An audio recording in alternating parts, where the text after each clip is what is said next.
I grew up in a family in Northeast Ohio. My grandmother always had the scanner on.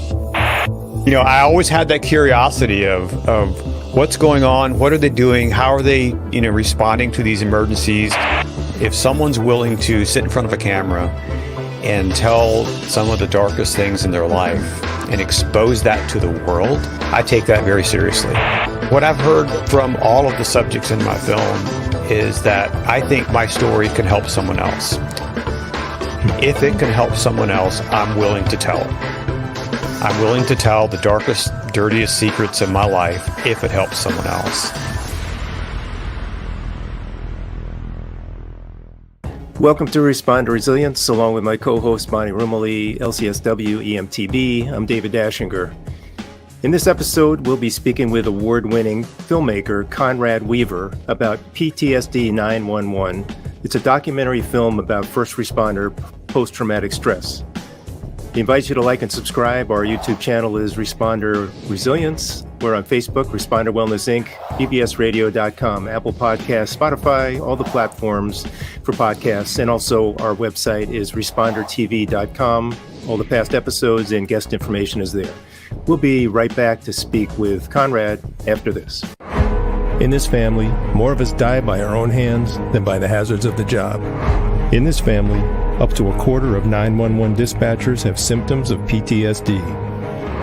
In this family, our mental health and wellness are in crisis, while responders are quietly suffering. In this family, many struggle with job-related stress, burnout, trauma, sleep disruption, substance abuse, and marriage problems. In this family, we can help the helpers with vital information and resources, resilient strategies, and success stories of overcoming the obstacles. In this family, no one is alone. Welcome to Responder Resilience with co-hosts retired Lieutenant David Dashinger, Dr. Stacy Raymond, and Bonnie Rumley, LCSW EMTB. We'd like to welcome Conrad Weaver to the show. Conrad's an award-winning documentary filmmaker. He's also a podcast host, speaker, producer, and director with a passion for telling stories that matter. Conrad's been telling stories through documentary films for more than 10 years, and his films and work have taken him from the slums of Guatemala and the orphanages in Ukraine to the halls of Congress on Capitol Hill and everywhere in between. Whenever Conrad takes on a film project, he dives deep into the culture to get to know the story and become an expert on the subject. And today I think we're going to find out how Conrad has done a deep dive into the first responder culture and the importance of mental health in that culture.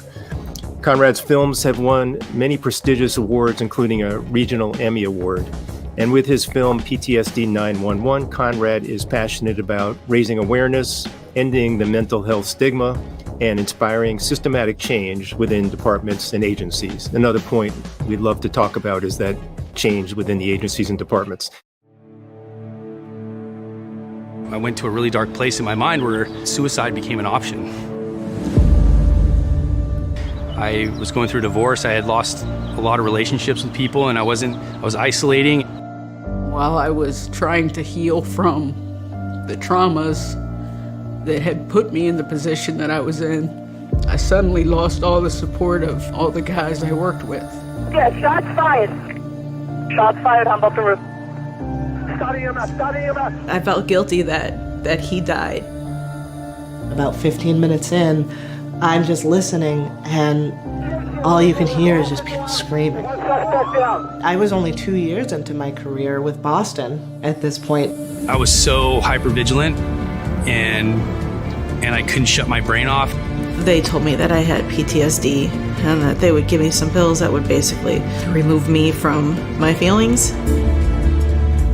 First responders are the toughest of the tough. They're the strongest of the strong, the most resilient people in our society.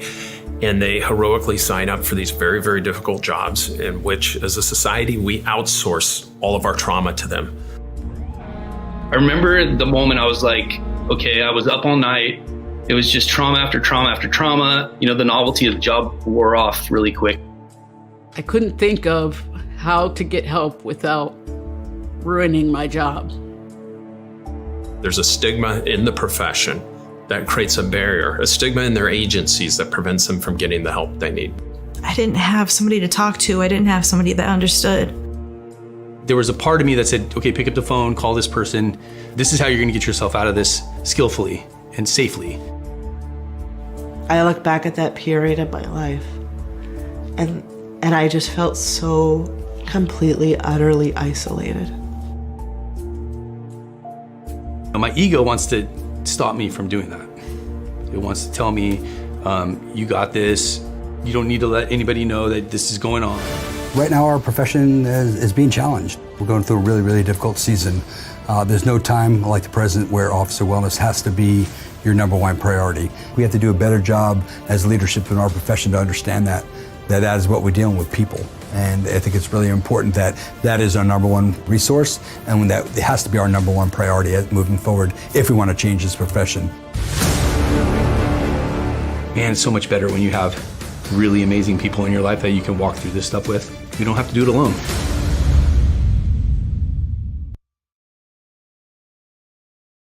With that, welcome to Responder Resilience, Conrad. Well, thanks so much for having me. I really appreciate it. It's good to be on the show. It's nice to meet you. It's good to meet you as well. Thanks.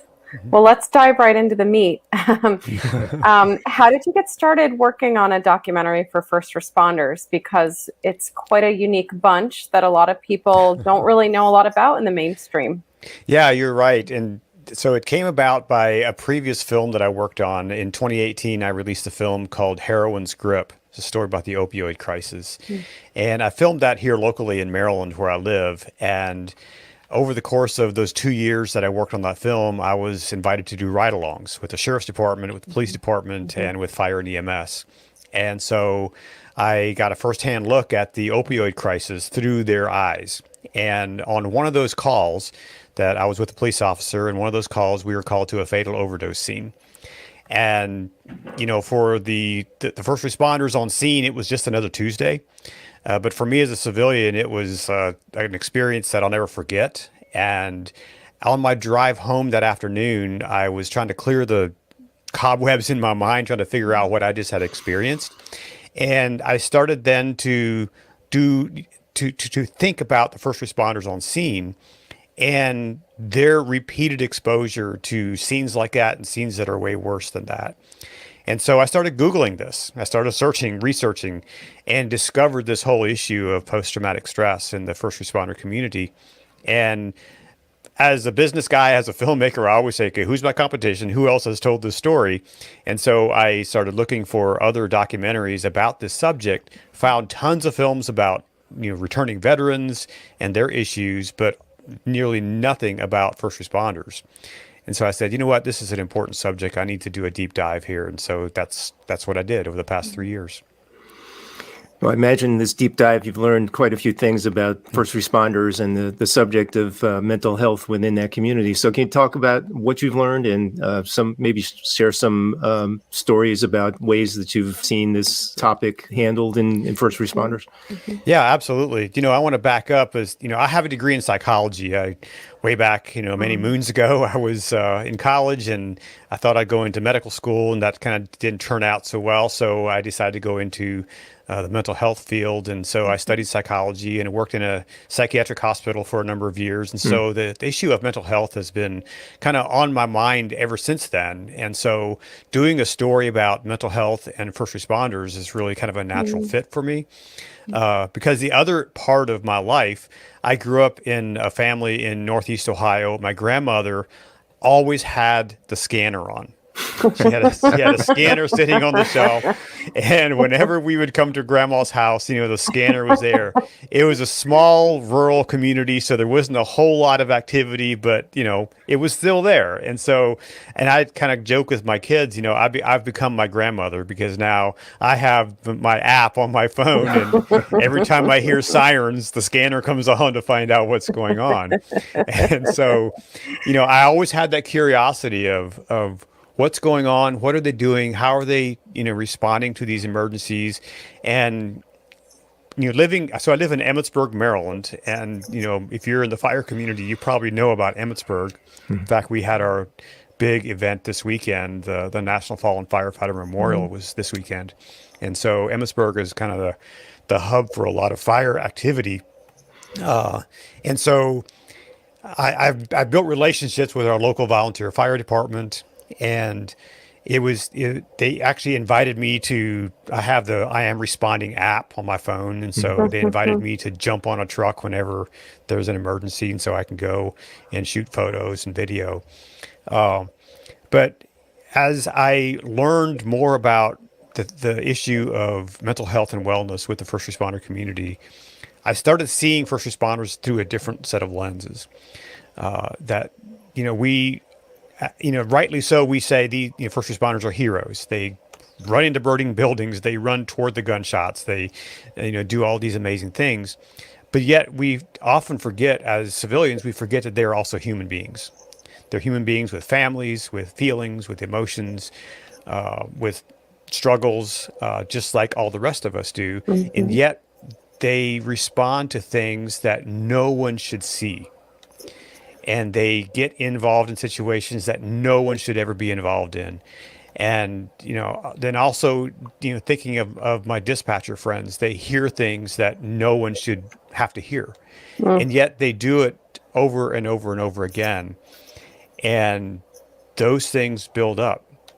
Those, it's like one detective I interviewed said, my cup got full. And when my cup got full, my life went off the rails. And I think we see that over and over again. There's, personally, there's only so much that I can handle before things start going sideways. And I think that's for all of us, and for, first responders are no exception to that.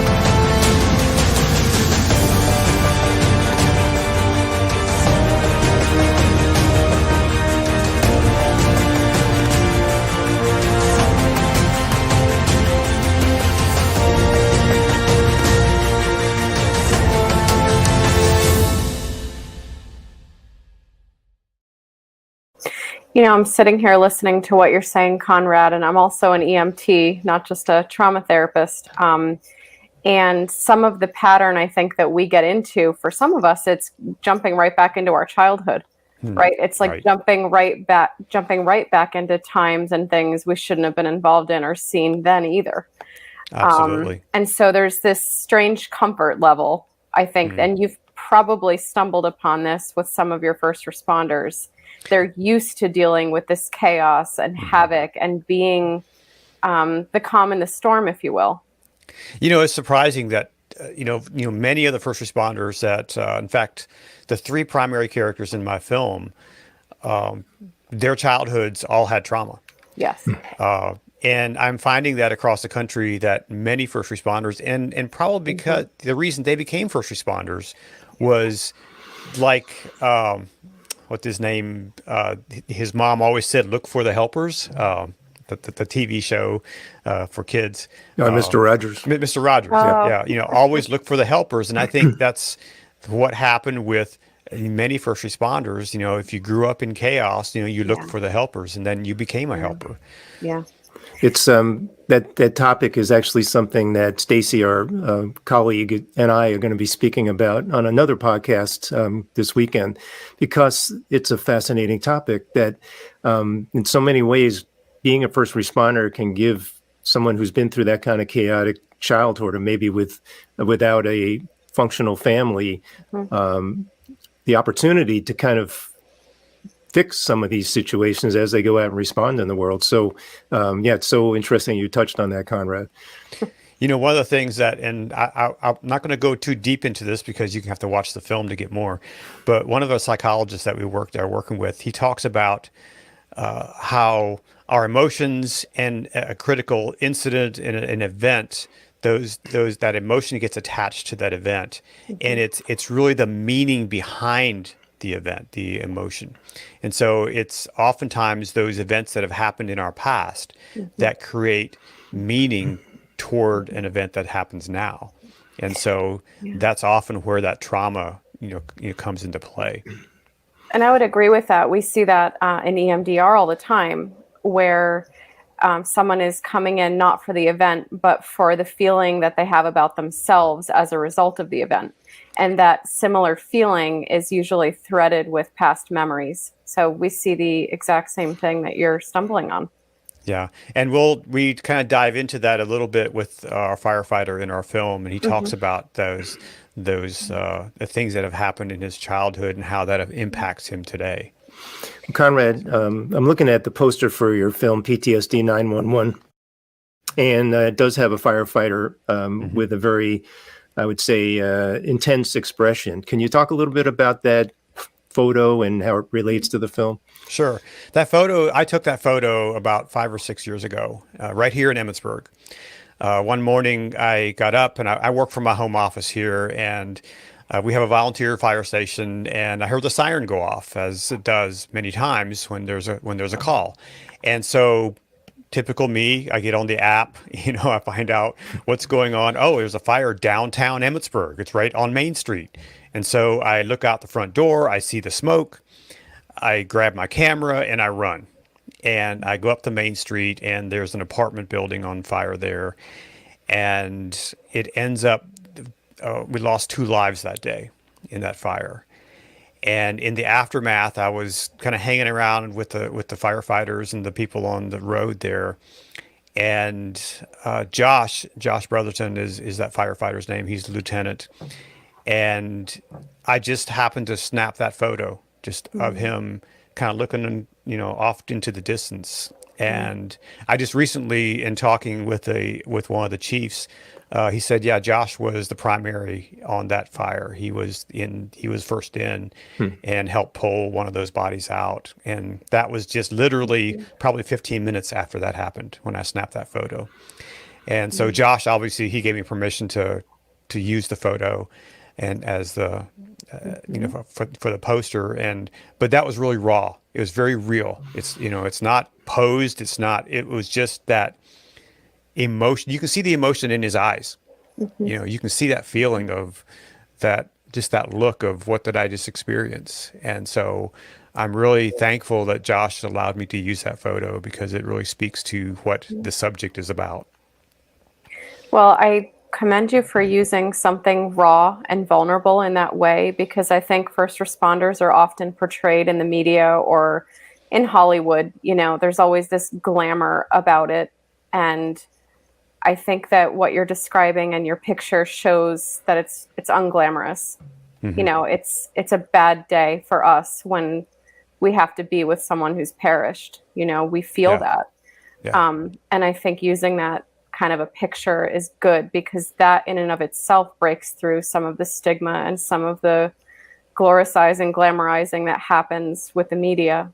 And, in a small town like this, many people know each other. And I don't know if Josh knew the victims that day, but there's a good chance that he did. Right. And so that emotion is even more raw, if you know somebody like that. Yes, absolutely. The dynamics working in a department in a small town are very different than a big city, because for that reason. Right. Yeah. So I was wondering, when you did this deep dive into first responder world, what are some of the things that surprised you the most? I think one of the things that was a pleasant surprise was just the camaraderie and feeling of family that many people have in the first responder community. I have to say this, that not everybody. There's, it's not always a close-knit family. Sometimes it's just the opposite. But for many people experience that, this is, and even in some sense, I can see that at our local fire station here. It's a close-knit group of people. They kind of, the firehouse is kind of church for them. And so it's that place where they come to comfort each other, to have fun, to celebrate, and to work. And so I see that when you have those kind of close relationships, and you have a close-knit team, you can really do amazing things. But then I see the opposite as well. I talked to a firefighter in a local agency as well, who he said, our firefighters come from 3 or 4 different states to come to work. And so our lives don't intersect at all outside of the firehouse. And he said that can be problematic. And so you see that diversity of cultures within the fire community as well as law enforcement community. I talked to one local firefighter who works for our county, and he lives 3 hours away. So he drives in for his shift, a couple times a week, and he's somewhat connected to the community, but not really. And so those kind of things can be problematic, especially when you're talking about post-traumatic stress. And if someone's driving 3 hours to go home, you're not going to get that interaction. You're not going to get that face-to-face time that more local people can experience. And so you can sometimes hide that much better if you're struggling. Yeah. When it comes to occupational cancer exposures, members of the fire service are some of the highest risk professionals nationwide. Firefighters Against Cancer and Exposures, also known as the FACES Foundation, is an advocacy organization established to bring awareness, resources and peer support to responders in need of additional help in battling potential cancer diagnosis or critical concerns. The FACES Foundation was established by a national alliance of first responders to offer supplemental resources for firefighters. One of its core initiatives is cancer awareness in the form of prevention and early detection, supporting vigilance about occupational cancers and cancer recurrence through our national Get Checked Now campaign. Also, the FACES Foundation publishes a major public catalog of resources for the many areas of need, including information on clinical and mental health therapies, benefits and compensations, funding sources and financial strategies. For more information, please visit the FACES website at facesusa.org. Now, Conrad, you've obviously, vetted and contacted a number of responders to make this film, to create these interviews. How receptive are they to get in front of a camera and, talk about this stuff and be, real, transparent, raw, about mental health challenges? What's that like? And why do you think they're more willing to do that now than ever before? Yeah, it was a challenge just to start, how do we find the right people? How do we find our subjects? And one thing that we did is we set up a post on our website where people could submit their stories. Mm-hmm. And we got dozens and dozens of stories on there. And so I have a co-producer, Nancy, who vetted those stories. And so she would set up Zoom meetings with these folks and kind of dive into their story to see if it's a story that would fit with what we want to tell. Mm-hmm. Or if they were just looking for their 15 minutes, because there's a few people out there who are, looking for that camera. But we landed on these 3 individuals because, one, they had very different stories, and they were willing to get in front of a camera, which is not easy, especially when you're talking about some of the darkest part of their lives, of their journey. And to be quite honest, it wasn't easy for me. There were times when some of our subjects wouldn't return a call or wouldn't even return a text message. I didn't hear from them sometimes for months because they were in such a dark place. And that can be challenging when they've signed on to tell their story. And, I want to go capture, their day to day. And they say, not today.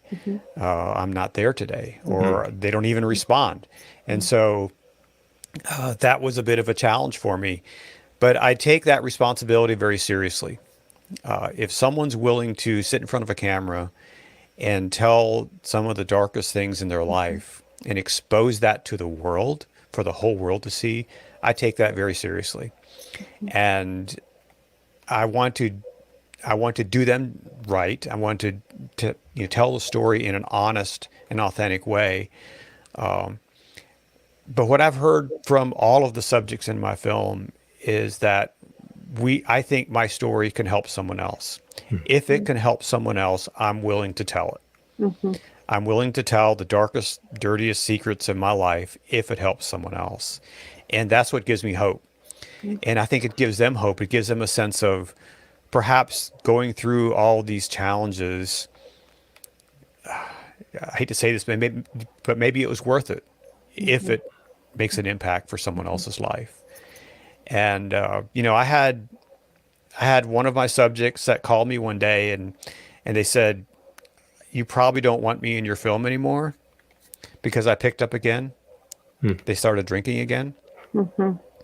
And I said, "That's exactly why I want you in the film, because that's the story. It's not, I was broken, I'm fixed, all's good. No, it's a journey."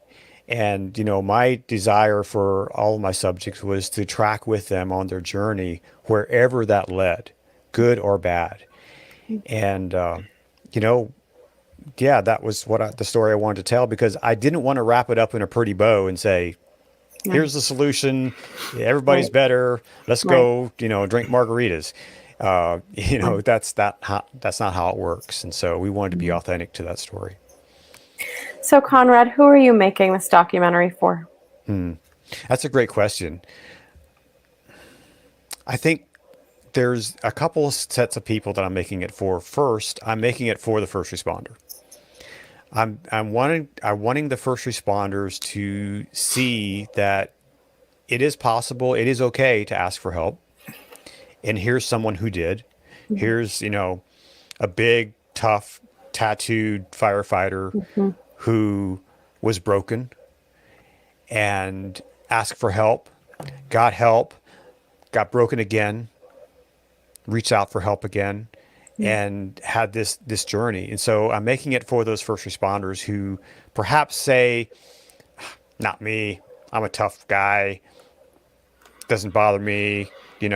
I had one interview that it's probably one of my favorite interviews in the whole thing, was a crusty old detective from down in Texas, and he was like, "I didn't believe in PTSD.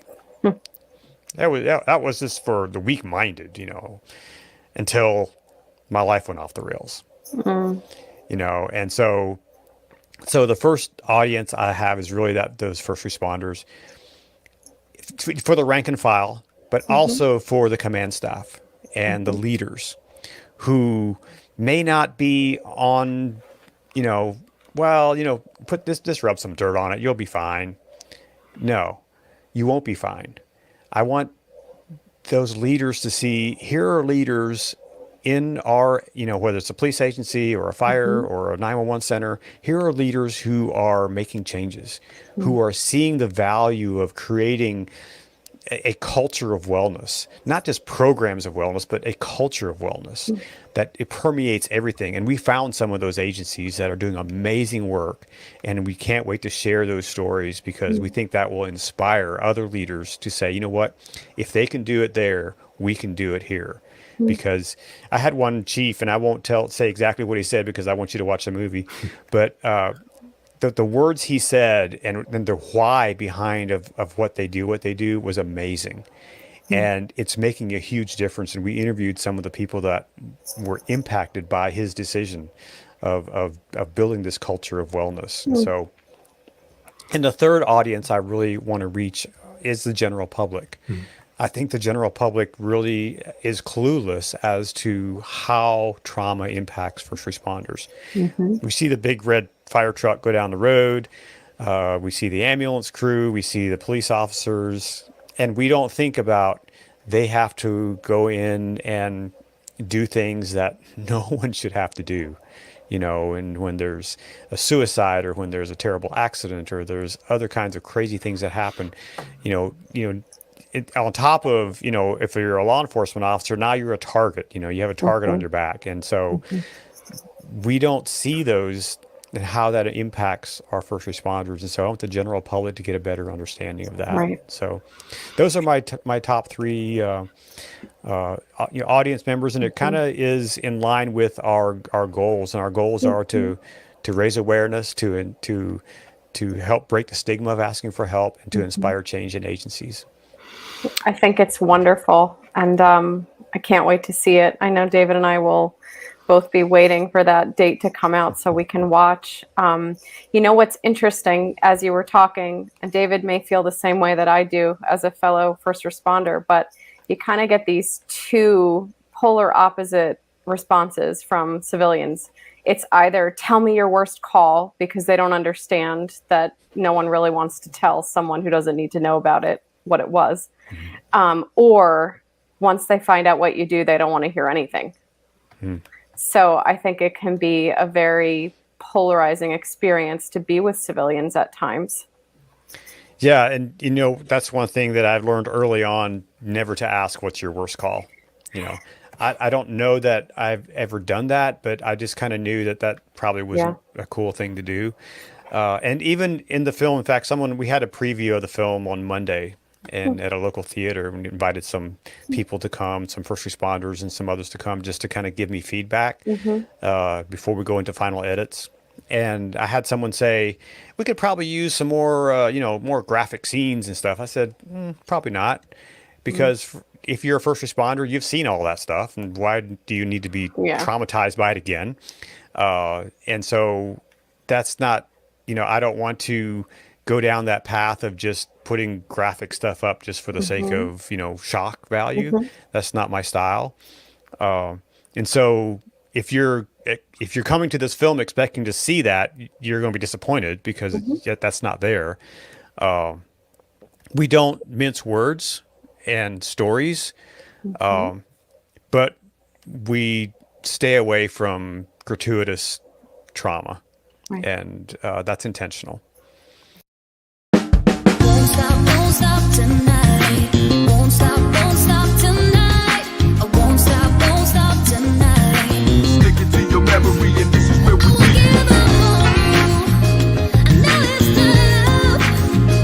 Whatever you're going through, you're strong enough. Let it grow, let it grow. Let it grow, let it grow. Now we're keeping it hot. Let it grow.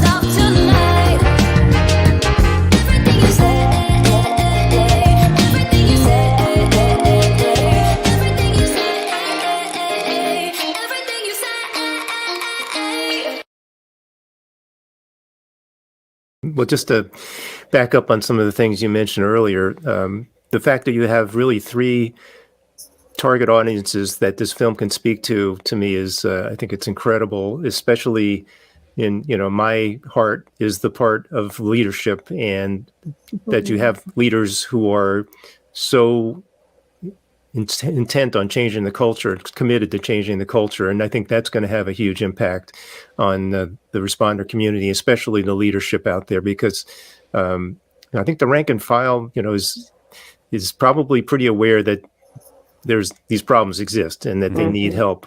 But without the support from above, it can be really difficult for them to get the right help at the right time. So kudos for being able to make a film that can actually speak to three main audiences. It's interesting. Just the other day, I was talking to someone, and he was saying how many times the chief, the top leader in an organization, is all on board, and they're kind of gung ho. Let's do this, but it's those captains and those lieutenants that are kind of working the desk, that have forgotten what it's like being out there. That's right. On the street, that are the ones that are the toughest to get into, to change that mindset. And as a therapist, I would ask the question, well, what's going on for those captains and lieutenants? And I think sometimes there's a lot of avoidance, because when you open that Pandora's box again, you're not going to close it, right? So if they kind of ignore the problem and act like it doesn't exist and keep their head down, it'll just go away, right? It'll catch up to them. Right. In fact, I have a lieutenant in the film, a police lieutenant, who says, you might be able to walk, for 20 years with this, but it's going to catch up to you. Yeah. He said, because it did to me. Yeah, definitely. So, yeah. Well, Conrad, before we get into some more specifics about the film, when it's going to be released, where we can see it, I heard you tell a story about a bicycle, and I'd love you to talk about how a bicycle is part of your plan for the rollout of this film. Yeah, so literally, no pun intended, with the rollout. I'm a cyclist, kind of a weekend warrior, on a road bike, and for a long time, I've been wanting to do a cross-country bike trip. So coast to coast, ocean to ocean, and a couple years ago, I landed on this YouTube channel with Ryan Van Duzer, and he's a YouTuber, outdoor adventurist. I don't think he even owns a car. And he did several cross-country bike trips, and he documented these, and we followed along. And he inspired me to say yes to do a bike trip. And so I said, hey, I'm not getting any younger. Now's the time. I have a film coming out. Why don't we do a bike and film tour? And so my good friend John, we were talking one day, and I said, hey, John, do you want to go on a bike ride with me? He goes, yeah, sure. Where are we going? Well, we're riding from Oregon to Maryland. He goes, what? And he thought about it for a minute, and he said, I'm in. Let's go. And so we are planning a cross-country bike trip starting in Astoria, Oregon on May 15th. And we are planning on staying at firehouses along the route. And if they put us up for the night, we'll show them the movie for free. And then we're also planning major screening events at major cities on the bike route throughout those 2 months that we'll be on the road. So it's going to be an adventure like I've never had before.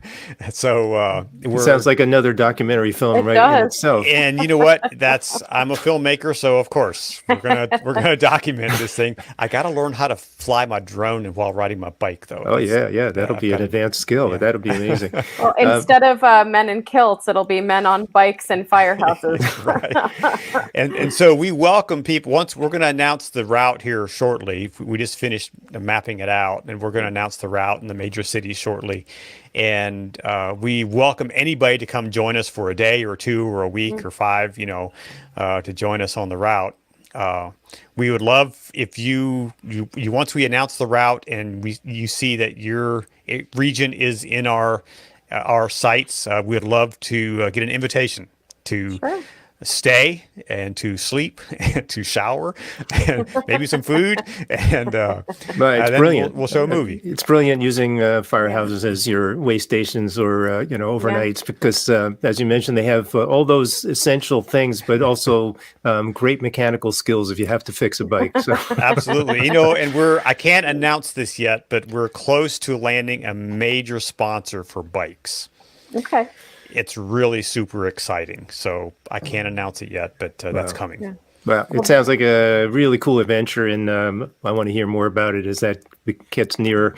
So, Conrad, share with us, where can we find your website, any social media, and then the release of the film? What are the specifics on that?